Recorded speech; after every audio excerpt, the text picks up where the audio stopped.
मला तर आधी ही सलमा आयशा सुलताना वगैरे वाटली होती, पण बघा ना, हिंदू धर्म या धर्मावर लांछन लावणारी ही नवीन पैदास जी काही नवीन उपज जी निघाली आहे, त्यांना अजून दुःख झालं, अजून दुःख झालं.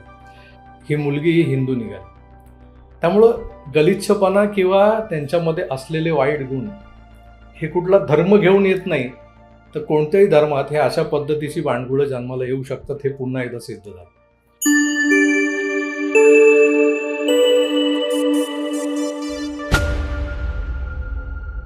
मित्रो नमस्कार. अति तिथे माथी जे म्हणतात ना, ते काही खोटं नाही.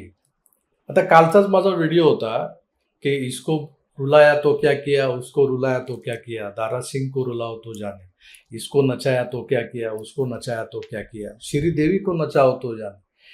तेजाबमधल्या या गाण्यावर बेतलेलं जे माझं विवेचन होतं, ते दिल्लीत झालेल्या जंतर मंतरच्या आंदोलनातल्या एका छम्मक छल्लूला पकडण्यासाठी केलेलं एक साधं सोपं निवेदन होतं, नम्र निवेदन होतं. देशाच्या पंतप्रधानांवर इतक्या घाणेरड्या भाषेत टीका टिप्पणी करणाऱ्या अनेक जेनझीमधल्या या एक झिंजा उपटणाऱ्या मुलीला कसंही करून शोधून काढा, हे जे काही निवेदन मी केलं होतं, आणि ही माझीच नाही तर या हिंदुस्थानातल्या लाखो करोडो जनतेची भावना होती, आणि ती भावना शेवटी फलद्रूप झाली.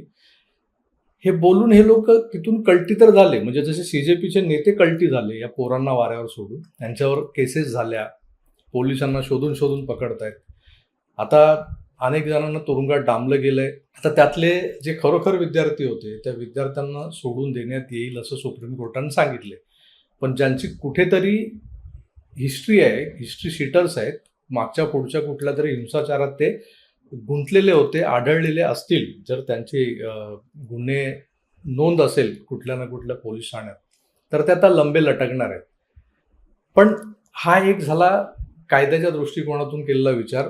पण ह्या ज्या काही मुली होत्या, भारतीय संस्कृतीत मुली, महिला, स्त्रिया यांच्याबद्दल जो आदर व्यक्त केला जातो, त्याच मुली, त्याच महिला, आणि ही जी काही जेनझी पुढची पिढी ही अशा पद्धतीनं वागताना पाहून खरोखरच आज मलाही त्याच वयोगटातली एक मुलगी आहे, आणि हे सगळं बघत असताना कुठेतरी मनाला वेदना होत होत्या.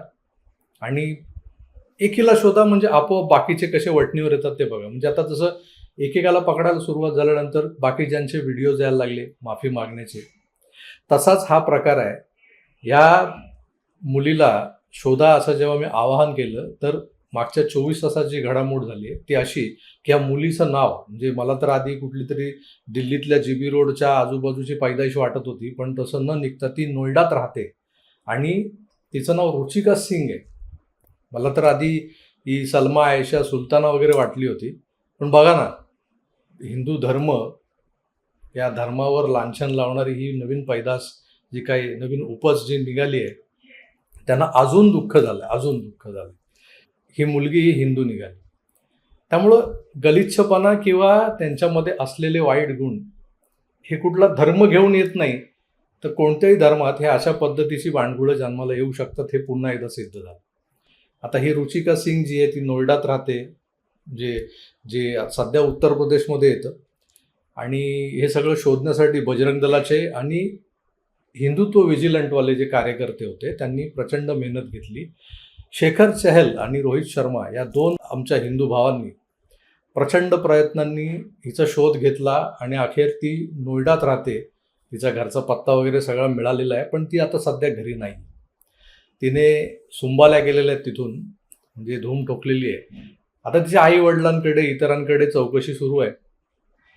पण उत्तर प्रदेश पोलीस, नोएडा पोलीस या सगळ्या लोकांनी मिळून ही जिथे कुठे असेल तिथून तिला शोधून काढणं अत्यंत गरजेचं आहे. त्यासाठी आता एक दबाव गट निर्माण केला पाहिजे की ही भलेही पाताळात दडली असेल किंवा ही आकाशात उडून गेली असेल, तरी तिला पकडून आणा. आणि ती पकडली जेव्हा जाईल, म्हणजे आता ऑलमोस्ट 90% काम झालंय, तिचा शोध लागलाय.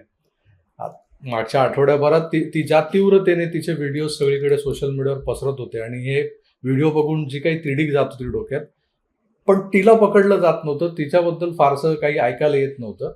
आणि तिने असं काही माफीनामा वगैरे पण मागितलं नाही. ती एवढी प्रचंड लोकप्रिय झालेली असताना आणि आता कुठेतरी जाऊन याचा सोक्षमोक्ष लागलाय.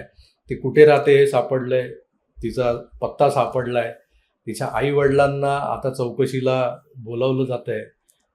आता ती पोलिसांच्या ताब्यात यायला मला वाटतं फारसा वेळ लागणार नाही. पण तरीही आता पुढचं जे काम आहे ते योगी बाबांच्या पोलिसांच्या हातात आहे, म्हणजे अर्थात उत्तर प्रदेश पोलिसांच्या. आणि जेव्हा योगी बाबांच्या या सगळ्या गोष्टींमध्ये प्रवेश होतो तेव्हा ते कसे ॲक्ट होतात या सगळ्या गोष्टींमध्ये ते आपल्याला माहीतच आहे पूर्वानुभवाने. त्यामुळे आता कदाचित या रुचिका सिंगचे दिवस भरलेत हे आपण मानायला हरकत नाही. त्यामुळं कालच्या व्हिडिओचं जे फलित म्हणा किंवा आपण ज्या तीव्रतेने ज्या भावना व्यक्त केल्या होत्या त्याचं फलित म्हणा, हिचा शोध लागलाय. आणि इसको पकडो तो जाने हे जे काही चॅलेंज होतं ते चॅलेंज आपल्या हिंदू बांधवांनी पूर्ण करून दाखवलं. त्याबद्दल त्यांना पुन्हा एकदा शतशः धन्यवाद देतो. आणि ही अशी जी काही बांडगुळ पिढी, घाणेरडी, गलिच्छ वर्तन करणारी पिढी यापुढे तरी या हिंदुस्थानात जन्माला येऊ नये यासाठी आईबापांनी काय करायला हवं, आपल्या मुलांवर कुठले संस्कार केले पाहिजेत, घरात आपली मुलं कशी वागतात, बाहेर काय करत असतात यावर लक्ष ठेवायला हवं, हे सगळं पुन्हा एकदा सांगतो. आणि सविस्तर यावर मी उद्या बोलीनच, कारण तोपर्यंत पुढच्या 1-8-10 तासात अजून काही घडामोडी होण्याची शक्यता आहेत. तुर्तास ही एक आनंदाची बातमी होती की ही अशी बांडगुळं पळून पळून कुठे जाणार, शेवटी सापडतात हातात. ही सापडलेली आहे, म्हणजे किमान हिचा पत्ता, हिचा ठाव ठिकाणा हे सापडलेलं आहे. हिला अटक झाली की नाही हे मुद्दाम सांगितलं जात नाहीये, कारण कदाचित लोकांची जी भावना आहे, जो लोकप्रक्षोभ आहे तो कुठेतरी काही वेगळ्या वळणाला लागू नये आणि तिच्या जीविताला हानी होऊ नये म्हणून कदाचित काही गोष्टी लपवल्या असतील, तर माहीत नाही. पण सगळी बित्तम बातमी घेऊन उद्या पुन्हा मी एक सविस्तर व्हिडिओ यावर करणार आहे. तुर्तास थांबतो. पुन्हा भेटूच, तर आपली काळजी घ्या आणि पाहत राहा आपलं आवडतं यूट्यूब चॅनल आकार DG9. धन्यवाद. नमस्कार.